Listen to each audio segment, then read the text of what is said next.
नमस्ते मित्रों।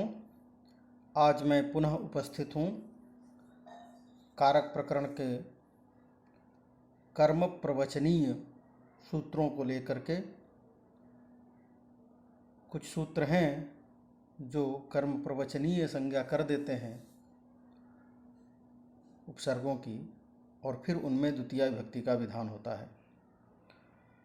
मैं doctor Satyendra Pandey, assistant professor, Sanskrit विभाग, जगजीवन कॉलेज, वीर कुंवर सिंह विश्वविद्यालय, आरा।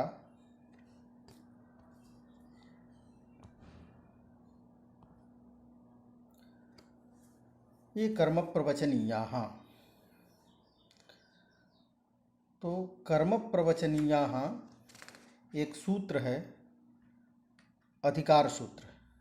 इसका अधिकार इसके बाद वाले सूत्रों में जाता है। तो उसमें सबसे पहला सूत्र है अनुर्लक्षणे। कहते हैं कि यदि लक्षण को बतलाना हो, अब लक्षण से क्या तात्पर्य है? लक्षण कहते हैं ज्ञापक चिन्ह को, अर्थात किसी का बोध कराए अनुशब्द, किसी का ज्ञापक हो या किसी का हेतु हो, इस अर्थ को बतलाए ज्ञापक या फिर चिन्ह, या फिर वो किसी हेतु को बतलाता है अगर, तो वैसी स्थिति में उसकी कर्म प्रवचनीय संज्ञा हो जाएगी। अब यहाँ कहते हैं गत्युपसर्ग संज्ञापवादः, अर्थात ये जो सूत्र है यह गति संज्ञा और उपसर्ग संज्ञा, क्योंकि अणु की गति संज्ञा भी होती है और उपसर्ग संज्ञा भी होती है, तो उनका ये अपवाद सूत्र है, अर्थात उनको ये बाध करके कर्म प्रवचनीय कर देता है यदि लक्षण अर्थ द्योतित होगा तब। और जहाँ भी कर्म प्रवचनीय संज्ञा होगी वहाँ पर कर्म प्रवचनीय युक्ते द्वितीया, यह दूसरा सूत्र है जो कहता है कि कर्म प्रवचनीय के योग में द्वितीया विभक्ति हो जाती है। उदाहरण देते हैं, पर्जन्यः जपम अनुप्रावर्षत्। पर्जन्य कहते हैं बादल को। बादल जप के अनंतर, जप के बाद वर्षा, अर्थात बादल के बरसने में जप कारण है, हेतु है। इसलिए यहाँ जो अनुशब्द आया है वह हेतु को बतला रहा है कि बादल कब बरसा, तो जप करने के बाद बारिश हुई। तो इसलिए अनु हेतु को बतलाने की वजह से यहाँ अनु की अनुर्लक्षणे इस सूत्र से कर्म प्रवचनीय संज्ञा होती है, और कर्म प्रवचनीय युक्ते द्वितीया इस सूत्र से जपम में द्वितीया विभक्ति हो जाती है। दूसरा प्रयोग है वृक्षम अनु विद्योतते विद्युत, अर्थात वृक्ष की ओर बिजली चमकती है। तो यहाँ पर बिजली का चमकना कैसे पता चलता है? वृक्ष से पता चलता है, क्योंकि वृक्ष की ओर ही बिजली हमें चमकती हुई दिखाई पड़ रही है। तो यहाँ पर भी ये ज्ञापक है, वृक्ष बिजली चमकने का ज्ञापक है या चिन्ह है। हमें उस वृक्ष की ओर देखने से ही पता चला कि बिजली चमकी है, इसलिए उस ज्ञापक होने की वजह से यहाँ अनु की कर्म प्रवचनीय संज्ञा अनुर्लक्षणे सूत्र से होती है और कर्म प्रवचनीय युक्ते से द्वितीया होती है। अब कहते हैं कि जब हेतु अर्थ में अनु है तब तो हेतु इस सूत्र से वहाँ तृतीया होनी चाहिए। तो कहते हैं कि नहीं, परापि हेतु तृतीया अनेन बाध्यते। कहते हैं यद्यपि हेतु सूत्र इसके बाद आएगा, और प्रायशः ऐसा देखा जाता है कि अष्टाध्यायी में जो बाद वाले सूत्र हैं वो पूर्व सूत्र को बांध लेते हैं, लेकिन यहाँ विशेष परिस्थिति है। ये कह रहा है कि यद्यपि हेतु सूत्र बाद में आया है, उसके बावजूद भी उसके द्वारा होने वाली जो तृतीया विभक्ति है, उस तृतीया विभक्ति को ये कर्म प्रवचनीय युक्ते द्वितीया या अनुर्लक्षणे से कर्म जो प्रवचनीय संज्ञा होती है, ये बांध लिया जाएगा। इसके द्वारा अनुर्लक्षणे के द्वारा हेतु सूत्र बांध लिया जाता है, इसलिए यहाँ पर द्वितीया विभक्ति हो जाती है। अब कहते हैं कि इसी प्रकरण में कर्म प्रवचनीय में ही एक सूत्र आ रहा है, लक्षणित्थम भूताख्यान भाग विप्सासु प्रतिपर्यनवः। तो उस सूत्र में भाग विप्सासु प्रति परि और अनु उपसर्ग का वहाँ पर भी ग्रहण किया गया है। तो लक्षण अर्थ में तो अनु की कर्म प्रवचनीय संज्ञा उसी सूत्र से हो जाती, फिर यहाँ अनुर्लक्षणे अलग से सूत्र बनाने की क्या जरूरत थी। तो कहते हैं कि लक्षणेत्थम भूत इत्यादिना सिद्धे पुनः संज्ञा विधान सामर्थ्यात्, फिर से इसने उसी से सिद्ध हो जाता, फिर भी इस सूत्र से संज्ञा कर्म प्रवचनीय संज्ञा की जा रही है। इसका मतलब है कि यह जो सूत्र है वह लक्षण में न करके हेतुभूत लक्षण में ही कर्म प्रवचनीय संज्ञा करेगा। अर्थात अनु जहाँ पर हेतु के रूप में उपस्थित होगा वहीं कर्म प्रवचनीय संज्ञा इस सूत्र से होगी, और लक्षण अर्थ में ज्ञापक अर्थ में जो कर्म प्रवचनीय संज्ञा होगी वह तो लक्षणित्थम भूताख्यान इस सूत्र से कर्म प्रवचनीय संज्ञा हो जाएगी। अब कहते हैं अगला सूत्र है कर्म प्रवचनीय संज्ञा करने वाला तृतीयार्थे, अर्थात तृतीया विभक्ति का जो अर्थ है उस अर्थ को यदि द्योतित कर रहा हो अनु या उपसर्ग, तो वह उपसर्ग न होकर के उसकी कर्म प्रवचनीय संज्ञा हो जाएगी, और कर्म प्रवचनीय से द्वितीया हो जाएगी, कर्म प्रवचनीय युक्ते द्वितीया। तो प्रयोग बनाते हैं नदी मनवसिता सेना। अब नदीम अनु और असिता, सिंह बंधने धातु से अक्ता प्रत्यय करके असित बनता है, असिता बनता है। अब यहाँ पर अनु जो है नदीम अन्वसिता सेना, यह जो प्रयोग बन रहा है इसका मतलब है कि सेना नदी तट पर पड़ी हुई है या खड़ी है, वहाँ पर अपना डेरा डाली हुई है। तो यहाँ जो अनु है इसका मतलब क्या है, सेना नदी तट पर है, इसका मतलब ये है कि नदी से बिल्कुल संबद्ध है, बहुत दूर नहीं है, नदी से सटी हुई है सेना, एकदम नदी के तट पर है। तट शब्द इसमें आया नहीं है, लेकिन अनु के ही सामर्थ्य से यह ज्ञान होता है कि नदी से सेना बिल्कुल संबद्ध है।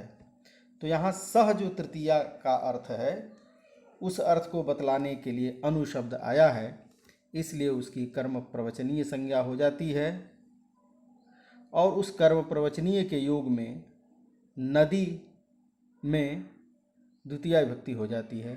तो नदीम अन्वसिता सेना, नद्या सह संबद्धा इत्यर्थ, कहते हैं नदी के साथ संबद्ध है, ये उसका मतलब है, यानी सेना नदी के साथ संबद्ध है। अब सिंह बंधने अक्तः, कहते हैं कि असिता कैसे बनता है, तो सिंह बंधने धातु से अक्तः प्रत्यय करते हैं, इसलिए उसका अर्थ होता है बधी हुई, संबद्ध है, जुड़ी हुई है। अब दूसरा सूत्र है कर्म प्रवचनीय करने वाला हीने। हीने द्योत्ये अनु प्राग्वत, अर्थात हीन अर्थ को जब द्योतित करता हो अनु, तो वहाँ पर भी कर्म प्रवचनीय संज्ञा हो जाती है। जैसे अनुहरिम सुराहा, अब सुरों को कहा जा रहा है कि ये जो सुर हैं, ये जो देवता लोग हैं, ये हरि से बिल्कुल कटे हुए हैं। ये लोग हरि को अर्थात विष्णु को, विष्णु की उपासना नहीं करते हैं, ये अपने भोग विलास में ही लगे रहते हैं। तो यहाँ पर हीनता दिखाई जा रही है कि इनका व्यवहार ठीक नहीं है, भगवत भक्ति नहीं करते हैं, तो हीनता को दिखलाने के लिए यहाँ पर अनु शब्द का प्रयोग किया गया है। इसलिए हीने इस सूत्र से अनु की कर्म प्रवचनीय संज्ञा होगी और उसके योग में हरि हरि की द्वितीय विभक्ति हो जाएगी। तो अनुहरिम सुराहा, अर्थ क्या हुआ? हरेर हीना इत्यर्थः। सुराह कैसे हैं? तो हरि से हीन हैं, हरि में इनका लगाव नहीं है। अगला सूत्र है उपोधिके च, अर्थात अधिके, अधिक अर्थ में, और च शब्द से हीन अर्थ आएगा ऊपर से, हीने सूत्र का। तो अधिक अर्थ और हीन अर्थ में यदि उपसर्ग आता है तो उसकी भी कर्म प्रवचनी संज्ञा हो जाती है। तो कहते हैं अधिके सप्तमी वक्ष्यते, अधिक अर्थ में हम सप्तमी का विधान करेंगे। एक सूत्र आएगा सप्तमी विभक्ति के प्रकरण में, यस्मादधिकम यस्य चेश्वर वचनम तत्र सप्तमी। तो वहाँ पर इस सूत्र से अधिक अर्थ में सप्तमी विभक्ति का विधान होता है। तो जब उसी से सप्तमी विभक्ति का विधान हो जाएगा, फिर यहाँ पर अधिके अर्थ जो ग्रहण किया गया वो किस लिए? तो कहते हैं कि यहाँ पर अधिके अर्थ में नहीं होगा, अपितु केवल हीन अर्थ में जो उपसर्ग आएगा उसी में सप्तमी उसी की कर्म प्रवचनी संज्ञा होगी। तो प्रयोग बनता है हीने अर्थ में उपहरिम सुराहा। उपशब्द यहाँ पर हीन अर्थ का वाचक है, वही जो पहले वाला अनुहरिम सुराह था, उसी तरह से उपहरिम सुराहा हीन अर्थ को बतला रहा है। अर्थात ये जो देवता हैं हरि से हीन हैं, हरि की उपासना नहीं करते हैं, इसी अर्थ को बतलाता है उप ये कर्म प्रवचनी भी। तो उपहरिम सुराहा। अब अगला सूत्र है लक्षणेत्थम भूताख्यान भागवीप्सासु प्रतिपर्यनवः। अब यहाँ पर प्रति है, परि है और अनु है, ये तीन उपसर्ग हैं। ये तीनों उपसर्ग साथ में आए या एक एक करके भी आए, लेकिन अगर इन अर्थों में आएंगे तब कौन कौन से अर्थ? तो सबसे पहले है लक्षण, लक्षण अर्थ में आए। लक्षण मतलब वही ज्ञापक या चिन्ह। इस अर्थ को बतलाने के लिए यदि प्रति उपसर्ग का, परि उपसर्ग का या अनु उपसर्ग का प्रयोग किया जाएगा तो उसकी कर्म प्रवचनी संज्ञा होगी। दूसरा है इत्थम भूताख्यान। इत्थम भूताख्यान का मतलब क्या है? यह इस तरह से कहा गया या यह इस तरह से हो गया है, इस अर्थ को यदि बतलाना होगा तो वहाँ पर प्रति की, परि की और अनु की कर्म प्रवचनी संज्ञा होगी। तीसरा अर्थ है भाग, हिस्सा अर्थ को बतलाना होगा तो भी इन उपसर्गों की कर्म प्रवचनी संज्ञा होगी। और वीप्सा, वीप्सा कहते हैं दो बार कहने को।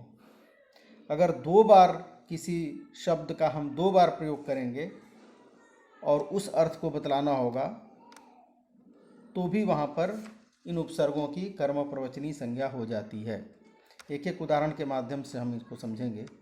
लक्षणे अर्थ में प्रयोग किया वृक्षम वृक्षम प्रति परि अनु वा विद्योतते विद्युत, अर्थात वृक्ष की ओर बिजली चमकती है। अब यहाँ वृक्ष जो है लक्षण है, लक्षण को बतला रहा है, इसलिए प्रति की, परि की और अनु की कर्म प्रवचनीय संज्ञा हो जाएगी और इसके योग में वृक्ष की कर्म प्रवचनीय संज्ञा हो जाएगी और इसके योग में वृक्ष में द्वितीय विभक्ति हो जाएगी। उसके बाद इत्थम भूताख्यान कहते हैं। इत्थम भूताख्यान, इत्थम का अर्थ होता है इस प्रकार और इत्थम भूत का अर्थ हो गया इस प्रकार से प्राप्त, इस प्रकार हुआ, यह बतलाना है। तो अब जो है इसके लिए उदाहरण देते हैं भक्तः विष्णुम प्रति परि अनु वा, अर्थात भक्त विष्णु विषयक भक्ति से युक्त है। भक्तः विष्णुं प्रति परि अनुवा, अर्थात भक्त विष्णु विषयक भक्ति से युक्त है। कोई पूछता है कि भक्त कैसा है, भक्त किस प्रकार का है, यह कोई पूछता है तो उत्तर देने वाला उत्तर देता है कि यह जो भक्त है विष्णु विषयक भक्ति से युक्त है। कैसा भक्त है, किस प्रकार का भक्त है, तो इत्थम भूताख्यान अर्थात इस प्रकार का है, यह बतलाने के लिए भक्त विष्णु प्रति परि अनुवा, अर्थात भक्त विष्णु का भक्त है, विष्णु की भक्ति करता है, इसलिए यहाँ पर इत्थम भूताख्यान में प्रतिपरि अनु की कर्म प्रवचनीय और उसके बाद उसके योग में कर्म प्रवचनीय युक्त से विष्णु में द्वितीय विभक्ति हो जाती है। भाग अर्थ अर्थात हिस्सा अर्थ को अगर कहना होगा तो वहाँ पर भी हो जाएगी प्रतिपरि अनु की कर्म प्रवचनीय संज्ञा। जैसे लक्ष्मीर हरिम प्रतिपरि अनुवा, अर्थात लक्ष्मी हरि की ही भाग हैं, हरि की ही हिस्सा हैं, लक्ष्मी हरि से अलग नहीं हैं, उन्हीं का भाग हैं एक, लक्ष्मी और हरि दोनों मिलकर के एक हैं। यह जब भाग बतलाना होगा तो प्रतिपरि अनु की कर्म प्रवचनीय संज्ञा होगी और उसके योग में हरि में द्वितीय विभक्ति हो जाएगी। अब कहते हैं वीप्सायाम, वीप्सा का उदाहरण देते हैं। वृक्षम वृक्षम प्रतिपरि अनु वा, हाँ, वृक्षम वृक्षम प्रतिपरि अनु वा सिंचति, एक एक वृक्ष को सींचता है। वृक्षम वृक्षम प्रत्येक वृक्ष को सींचता है। अब यहाँ वृक्षम वृक्षम दो बार कहा गया है, वीप्सा अर्थ को आ रहा है, इसलिए प्रतिपरि अनु की कर्म प्रवचनीय संज्ञा होगी और उसके योग में वृक्ष में द्वितीय विभक्ति हो जाएगी। अब कहते हैं अत्र उपसर्गत्वा भावान न सत्वम, कहते हैं मान लीजिए वृक्षम प्रतिसिंचति, ऐसा प्रयोग आपने एक कर्म प्रवचनी का प्रयोग किया, प्रतिसिंचति, परिसिंचति या अनुसिंचति, तो स को मूर्धन्य आदेश क्यों नहीं हो जाता है सूत्र से? स को मूर्धन्य आदेश हो जाना चाहिए। तो कहते हैं कि यहाँ पर स को मूर्धन्य आदेश नहीं होगा। क्यों? क्योंकि ये जो सूत्र है उपसर्गात सुनोति सुवति इत्यादि, इस सूत्र से मूर्धन्य आदेश होता है, तो ये उपसर्ग से परे करता है। अब यहाँ प्रतिपरि अनु ये उपसर्ग नहीं रहे क्योंकि इनकी कर्म प्रवचनीय संज्ञा हो जाती है। तो कर्म प्रवचनीय अलग है, उपसर्ग अलग है। अगर ये कर्म प्रवचनीय संज्ञा हो गई तो यहाँ पर उपसर्गात सुनोति सुवति इत्यादि सूत्र से षत्व नहीं होगा, मूर्धन्य ख नहीं होगा। फिर कहते हैं एषु किम, अर्थात इन्हीं अर्थों में इनकी कर्म प्रवचनीय संज्ञा होती है, ऐसा क्यों कहा आपने? कहते हैं ये अगर अर्थ नहीं रखेंगे तो परिसिंचति, परिसिंचति का अर्थ है चारों तरफ से सींचता है, चारों तरफ सींचता है। अब यहाँ पर न लक्षण है, न इत्थम है, भूताख्यान है, न भाग है, न विप्सा है। यहाँ पर भी कर्म प्रवचनीय संज्ञा होने लगेगी और यहाँ भी कर्म प्रवचनीय संज्ञा होगी तो यहाँ भी मूर्धन्य आदेश नहीं होगा। इसलिए यहाँ पर कर्म प्रवचनीय संज्ञा परि की न हो, इसलिए ये अर्थ दिया गया। अब अगला सूत्र है अभिरभागे। कहते हैं अभी जो उपसर्ग है उसकी भी कर्म प्रवचनीय संज्ञा हो जाएगी। कब? अभागे, अर्थात भाग अर्थ को छोड़कर पूर्व वाले सूत्र के जो भी जिन जिन अर्थों में कर्म प्रवचनीय संज्ञा हो रही थी प्रतिपरि अनु की, उन सभी अर्थों में अभी की भी कर्म प्रवचनीय संज्ञा होगी। केवल एक अर्थ नहीं होगा, भाग अर्थ। वहाँ इत्थम भूताख्यान भाग अर्थ में भी कर्म प्रवचनीय संज्ञा हो रही थी, यहाँ भाग को छोड़कर शेष अर्थों में अभी की भी कर्म प्रवचनीय संज्ञा होती है। वही करते हैं भाग वर्जे लक्षणादा वभिरुक्त संज्ञा स्यात्।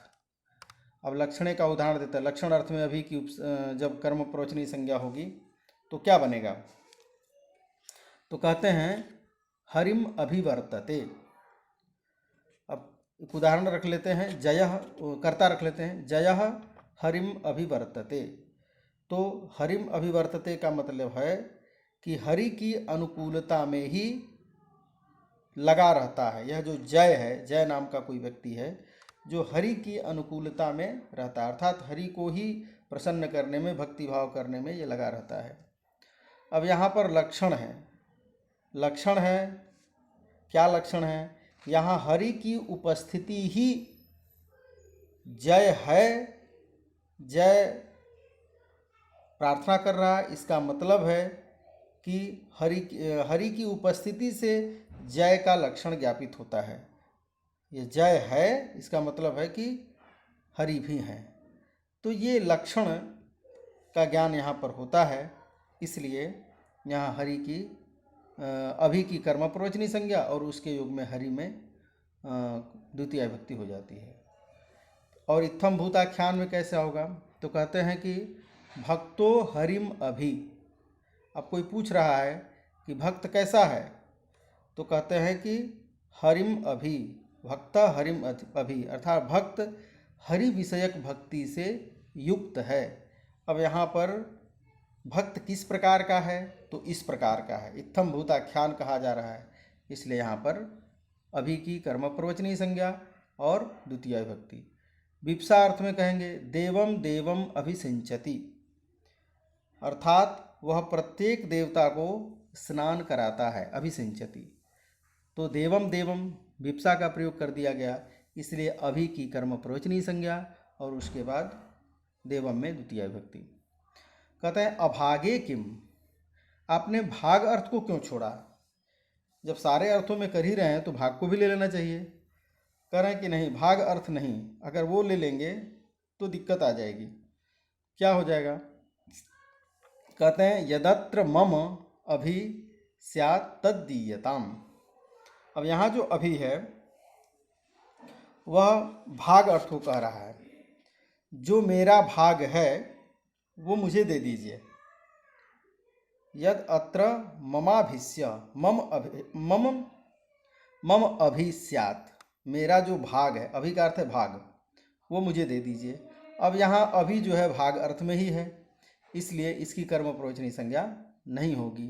तो कर्म प्रवचनी नहीं हुआ, इसका क्या कैसे पता चलेगा कि यहाँ नहीं हुआ?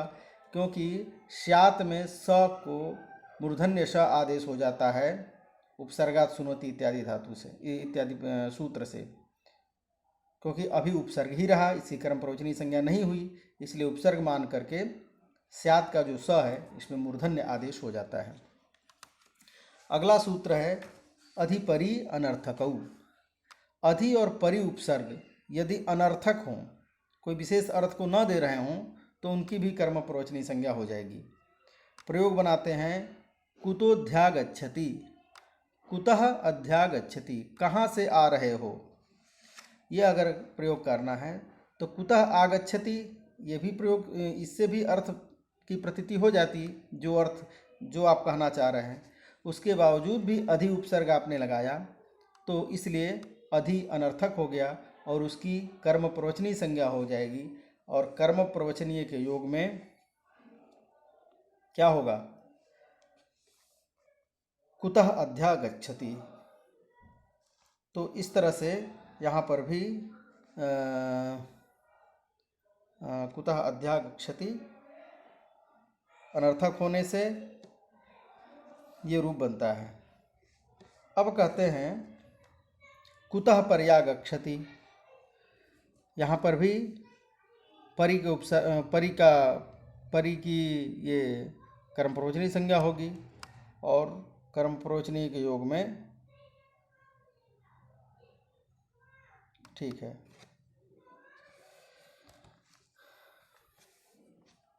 अब यहाँ पर कर्म प्रवचनी संज्ञा हो रही है, सिर्फ कर्म प्रवचनी संज्ञा हो रही है, यहाँ द्वितीया का विधान नहीं हो रहा है।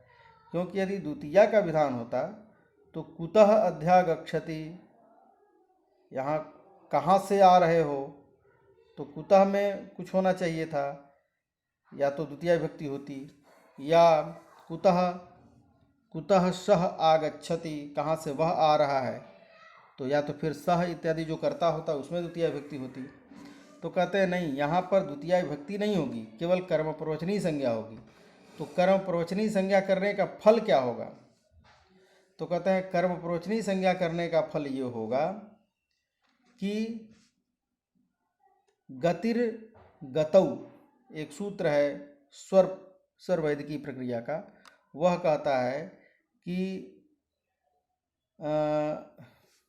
अगर गति संज्ञावाचक होंगे, गति संज्ञा हुई होगी, तो उसको निघातो न, निघात नहीं होगा। अर्थात निघात कहते हैं अनुदात्त को, अनुदात्त नहीं होगा, अनुदात्त स्वर वहाँ पर नहीं होगा।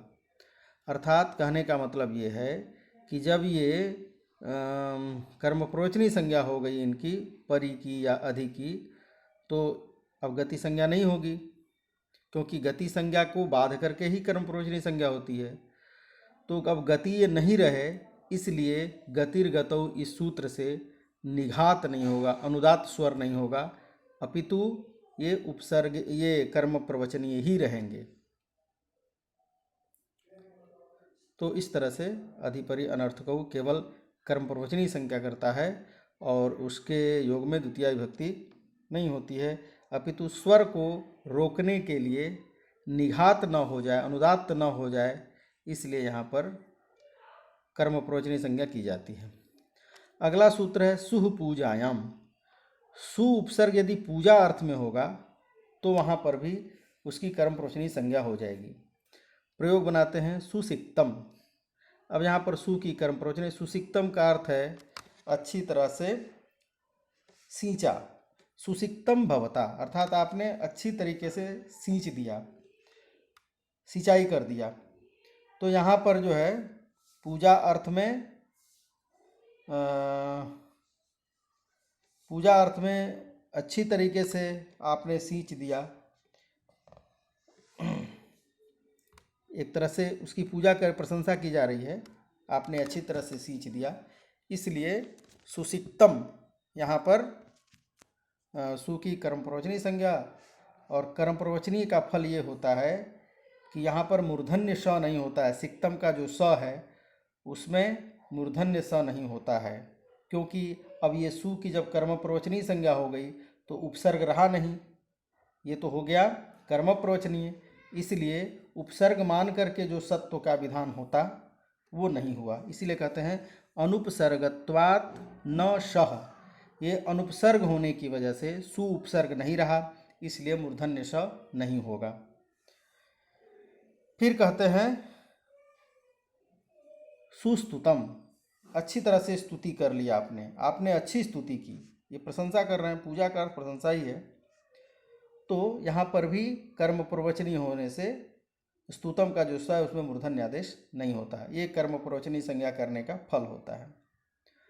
फिर कहते हैं पूजायाम किम, आपने पूजा अर्थ में ही, प्रशंसा अर्थ में ही सु की कर्म प्रवचनी संज्ञा आप कर रहे हैं, ऐसा क्यों? तो कहते हैं कि अगर हम ऐसा नहीं करेंगे तो सुसिक्तम किम स्यात् तवात्र, वाह तुमने खूब अच्छा सींचा, सुसिक्तम किम स्यात् तवात्र, ये व्यंग कथन है, वाह बहुत अच्छा सींचा तुमने, इसका मतलब है कि तुमने बहुत बेकार कर दिया, ठीक से सिंचाई नहीं की। तब यहाँ पर पूजा अर्थ नहीं है, अपितु व्यंग अर्थ है, निंदा अर्थ है, इसलिए यहाँ पर कर्म प्रवचनी संज्ञा नहीं होती है, उपसर्ग ही रह जाता है। तो जब उपसर्ग रहता है तो उपसर्ग को मान करके सिक्तम में जो तालव्य सा है, सिक्तम में जो दंत सा है उसको मूर्धन्यादेश हो जाता है। तो सुसिक्तम किम स्यात् तवात्र क्षेपोयम, अयम क्षेपः, क्षेप कहते हैं निंदा को, यहाँ पर निंदा अर्थ है, इसलिए पूजा अर्थ नहीं है, इसलिए कर्म प्रवचनी संज्ञा नहीं होती है। अगला सूत्र है अतिरतिक्रमणे च। अति उपसर्ग यदि अतिक्रमण अर्थ में हो, और च शब्द है, च से पूजा अर्थ भी आएगा, तो यदि पूजा अर्थ में पूजा अर्थ हो और अतिक्रमण अर्थ हो अति का, तो अति की कर्म प्रवचनी संज्ञा हो जाएगी। प्रयोग देते हैं अति देवान कृष्णः, अति देवान कृष्णः, इसका मतलब क्या है कि कृष्ण जो है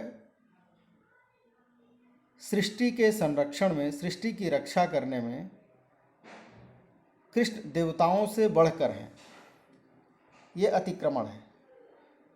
सृष्टि की रक्षा करने में भगवान कृष्ण देवताओं से बढ़कर हैं, तो यहाँ पर अतिक्रमण अर्थ है। इसलिए अति की कर्म प्रवचनीय संज्ञा और देवान में कर्म प्रवचनीय के योग में द्वितीया विभक्ति। दूसरा है, उसी का दूसरा अर्थ लेंगे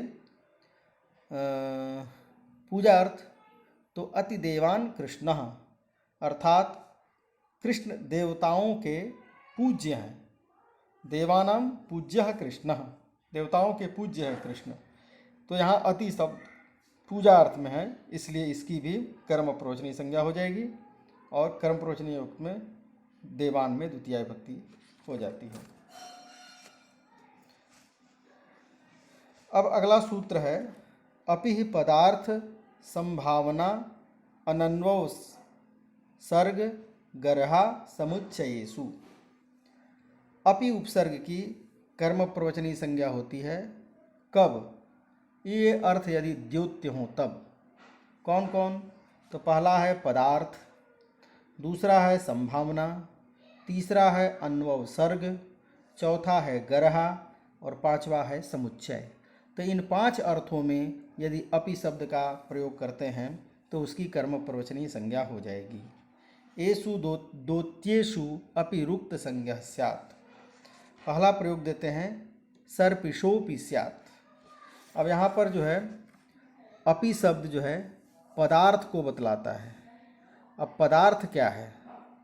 पदार्थ से तात्पर्य यहाँ पर है कि वाक्य में आने वाले जो शब्द हैं उनका तो अर्थ आता ही है, परंतु जो शब्द प्रयुक्त नहीं है उसका भी जब अर्थ आने लगे, उसका भी बोध होने लगे तो वो कहलाता है पदार्थ। अब यहाँ सर्पिसह में जो है, सर्पिसह में सर्पी कहते हैं घी को, सर्पिसा अपि स्यात् यानी घी भी तो हो। अब यहाँ घी से इसका मतलब है कि भोजन में किसी को या तो घी नहीं मिली है या मिली है तो बड़ी अल्प मात्रा में मिली है, इसलिए कहते हैं वो प्रयोग कर रहा है कि सर्पिसा अपि स्यात्, अर्थात थोड़ी घी भी होती तो कितना अच्छा रहता। तो यहाँ पर जो सर्पिसा है उसकी पदार्थ, यहाँ सर्पिस बिंदु के लिए आता है, सर्पिस की एक बूंद भी होती तो ये बूंद अर्थ आने की वजह से यहाँ पर अपि जो है पदार्थ अर्थ में अपि शब्द का व्यवहार हुआ, पदार्थ को बतलाता है अपि शब्द, इसलिए इसकी कर्म प्रवचनीय संज्ञा होती है और कर्म प्रवचनीय के योग में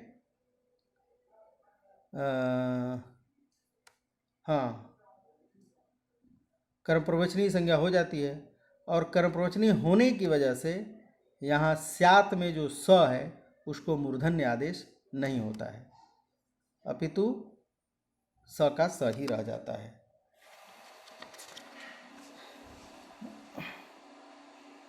और उसके बाद कहते हैं संभावनायाम लिंग। यहाँ जो स्यात् क्रियापद है वो संभावना अर्थ में है, लिंग लकार का प्रयोग है। फिर कहते हैं द्वितीया तु न इह प्रवर्तते। यहाँ द्वितीया विभक्ति का प्रयोग नहीं होगा। क्यों? क्योंकि सर्पिसः बिंदुना योगो न तु अपिना। सर्पिस का संबंध बिंदु के साथ है, अपि के साथ नहीं है, इसलिए यहाँ सर्पिसः में द्वितीया विभक्ति नहीं होगी, अपि के योग में द्वितीया विभक्ति नहीं होगी, क्योंकि अपि का संबंध सर्पिस के साथ नहीं है, अपितु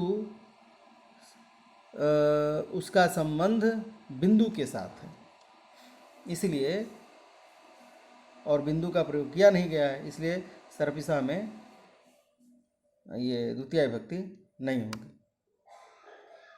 फिर कहते हैं संभावनम शक्त्युत्कर्षम आविष्कर्तुम अत्युक्ति।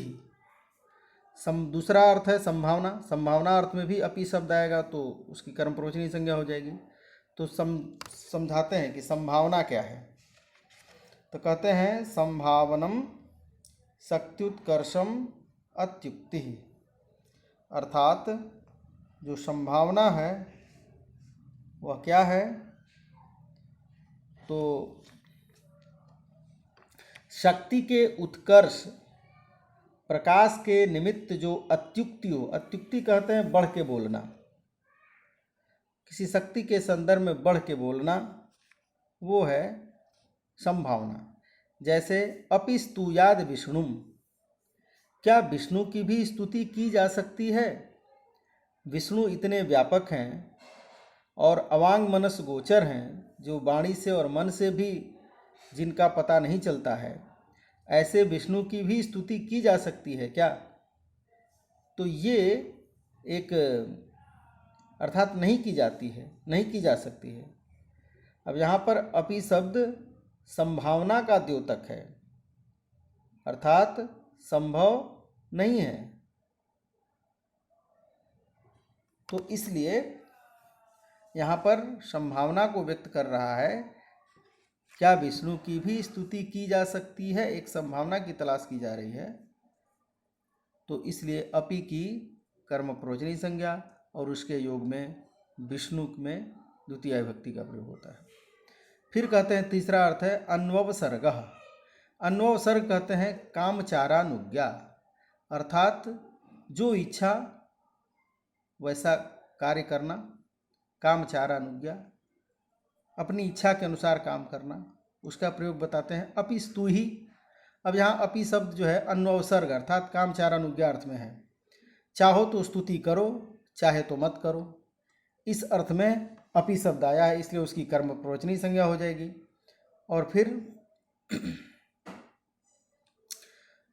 दूसरा अर्थ है, अगला अर्थ है गरहा। गरहा कहते हैं निंदा को। तो निंदा अर्थ में यदि अपि शब्द आता है तो भी उसकी कर्म प्रवचनी संज्ञा हो जाएगी। प्रयोग करते हैं धिक देवदत्तम अपि स्तुयाद वृषलम। वृषल कहते हैं शूद्र को। अब कोई शूद्र की भी स्तुति कर रहा है तो देवदत्त जैसा महाज्ञानी व्यक्ति भी शूद्र की स्तुति कर रहा है। तो यहाँ पर गरहा अर्थ है, इसलिए यहाँ अपि की कर्म प्रवचनी संज्ञा और उसके योग में देवदत्त में द्वितीय विभक्ति। समुच्चय अर्थ में भी आता है। समुच्चय कहते हैं संग्रह अर्थ में। अब जैसे अपि सिंच अपि स्तुहि, सींचो भी और स्तुति भी करो, ये दोनों क्रियाएं करो। तो अपि सिंच अपि स्तुहि, यहाँ अपि समुच्चय अर्थ में है, संग्रह अर्थ में दोनों क्रियाओं का बोध करा रहा है कि सींचो भी और स्तुति भी करो। तो इसलिए समुच्चय अर्थ में अपि है, इसलिए इसकी कर्म प्रवचनी संज्ञा हो जाती है। कर्म प्रवचनी संज्ञा होने का फल क्या होता है कि अपि में जो ई है उसके आधार पर स को मूर्धन्य आदेश नहीं होता है, सिंच के स को। उसी तरह अपि स्तुहि में भी स्तुहि में जो स है उसको मूर्धन्य आदेश नहीं हुआ। तो इस तरह से कर्म प्रवचनी संज्ञा और फिर द्वितीय विभक्ति। तो द्वितीय कर्म प्रवचनी संज्ञा का दो तरह का फल है।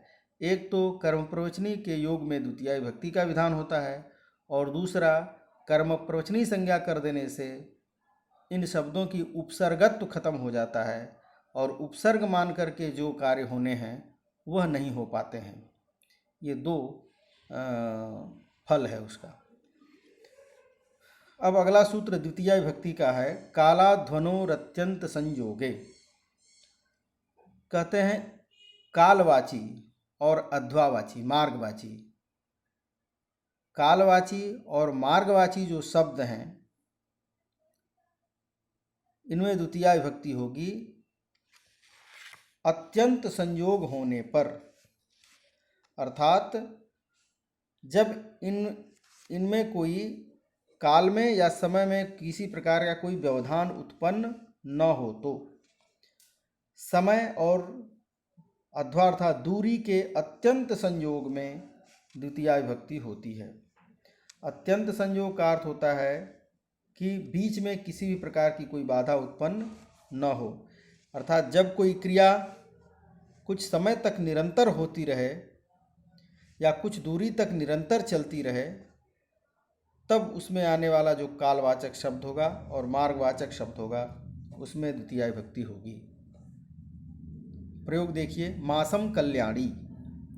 अब कल्याणी क्या है? कल्याणम अस्या अस्ति इति कल्याणी, अर्थात कल्याण से युक्त।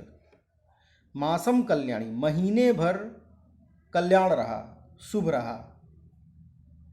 तो यहाँ मास पर्यंत, पूरे महीने भर उसमें कहीं कोई व्यवधान नहीं हुआ, एक भी दिन अशुभ नहीं हुआ, अपितु पूरा का पूरा महीना कल्याण युक्त रहा।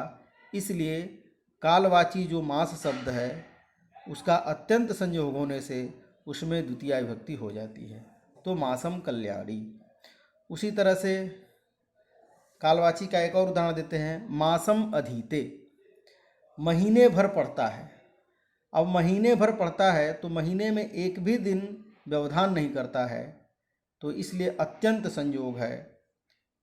तो अत्यंत संयोग होने पर जो कालवाची शब्द है मास, महीने का बोध कराता है, उसमें द्वितीया विभक्ति हो जाएगी, तो मासम अधीते। एक और उदाहरण देते हैं कालवाची का, मासम गुणाधानाः, मासम गुणधाना होना चाहिए, मिसप्रिंट हो गया है, गुणाधाना हो गया, गुणधाना होना चाहिए। महीने भर इनके यहाँ गुड़ और धान उपलब्ध रहते हैं। तो यहाँ पर महीने भर, यहाँ पर भी अत्यंत संयोग है, इसलिए कालवाची शब्द का द्वितीया विभक्ति हो जाएगी कालवाची शब्द मास में। फिर करते हैं क्रोशम कुटिला नदी, कोस भर यह नदी टेढ़ी है। नदी एक कोस तक टेढ़ी ही मिलेगी आपको। तो यहाँ एक कोस तक, कहीं बीच में सीधी नहीं हुई है नदी, तो कोस अत्यंत संयोग है इसलिए, और अध्वावाची शब्द है, क्रोस मार्गवाची शब्द है, इसलिए इसमें भी द्वितीया विभक्ति का विधान हो जाता है, क्रोशम कुटिला नदी। और कहते हैं एक कोस तक पढ़ते हुए जाता है, क्रोशम अधीते, कोस भर पढ़ते हुए जाता है, कोस भर पढ़ता है। तो पूरा कोस, एक कोस तक कहीं रुकता नहीं है, निरंतर चला जाता है। कोस शब्द जो है अध्वावाची है, 3 किलोमीटर का ये बोध कराता है क्रोश शब्द। तो कोस भर पढ़ता जाता है, इसलिए क्रोश में द्वितीया विभक्ति हो जाती है। क्रोशम गिरिह, एक कोस तक पहाड़ है या पहाड़ी है, तो यहाँ पर भी क्रोशम में द्वितीया विभक्ति हो गई। अब कहते हैं अत्यंत संयोगे किम, इस सूत्र में अत्यंत संयोग क्यों कह रहे हैं? केवल यही कहिए कि कालवाची और अध्वावाची जो शब्द हैं उसमें द्वितीया विभक्ति हो जाती है। तो कहते हैं नहीं, अगर अत्यंत संयोगे नहीं रखेंगे तो मासस्य द्विरधीते, महीने में 2 दिन पड़ता है। अब यहाँ कालवाची पूरा शब्द है मास और उसमें सिर्फ 2 ही दिन पड़ रहा है, तो ये अत्यंत संयोग नहीं हुआ, मास भर का पूरा अत्यंत संयोग नहीं रहा, केवल 2 दिन का ही संयोग रहा, इसलिए यहाँ पर द्वितीया विभक्ति नहीं होगी, तो मासस्य बनेगा। उसी तरह से क्रोशस्यैक देशे पर्वतः, कोस के एक भाग में पहाड़ है या पर्वत है, तो पूरे कोस भर पहाड़ नहीं है, पर्वत नहीं है, अपितु कोस के एक ही क्षेत्र, एक ही भाग में, एक ही अंश में आप कोस की भर की यात्रा करेंगे तो थोड़ा सा पहाड़ी एक जगह पर मिलेगा। तो यहाँ पर भी अत्यंत संयोग नहीं है, इसलिए यहाँ पर भी द्वितीया नहीं हुई, इसलिए क्रोशस्य बना। तो जहाँ पर अत्यंत संयोग होगा कालवाची और अध्वावाची शब्द का, वहीं पर द्वितीया विभक्ति होगी और अन्यत्र नहीं होगी। इस तरह से आज हम लोग द्वितीया विभक्ति पूरा पढ़ लिए। अब आगे हम लोग तृतीया विभक्ति पढ़ेंगे। नमो नमः।